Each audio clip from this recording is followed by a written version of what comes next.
আমাদের লিডার আছে বলেই আমরা বেঁচে আছি। আজকে শেখ হাসিনা কোথায়? 17 বছর শেষ, তার বড়াই শেষ। আজকে সে মোদির ঘোপে যে ঢুকছে। আমি মনে করি যে আমাদের লিডার বিগত 17 বছর সে বিদেশে থেকে যদি তার বাংলাদেশের নেতাদের নেত্রীদের যদি কন্ট্রোল করতে পারে, তাহলে সে বাংলার মাটিতে আছে। বুঝেন কতটুকু কন্ট্রোল হবে? ঘরে মা না থাকলে যেমন অগোছানো থাকে, ঘরে মা থাকলে সংসার গুছানো থাকে। আজ থেকে বাংলাদেশ গুছানোই থাকবে, কোনো সমস্যা হবে না। আমাদের লিডার আছে বলেই আমরা বেঁচে আছি। জনাব দেশনায়ক তারেক রহমান নির্বাচন হবে। আপনি একটা জিনিস দেখেন যে বিগত 17 বছরে আজ পর্যন্ত দেখেছেন যখনই হাসিনা 5ই আগস্টে পলাইছে, দেশে কেমন একটা গমগণ, সবাই খুশি আনন্দিত ছিল স্বৈরাচার পালাইছে দেখা। আপনি দেখেন 25শে ডিসেম্বর আমাদের জনাব তারেক রহমান লিডার বাংলাদেশে আসছে।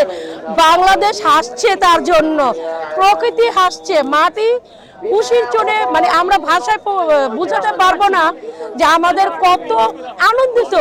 কিন্তু আপনি দেখেন আজকে শেখ হাসিনা কোথায়? 17 বছর শেষ, তার বড়াই শেষ। আজকে সে মোদির ঘোপে যে ঢুকছে। আসো, একদিন বলেছিলে যে তারেক রহমান বাংলাদেশে আসো, এখন আমাদের লিডার আসছে।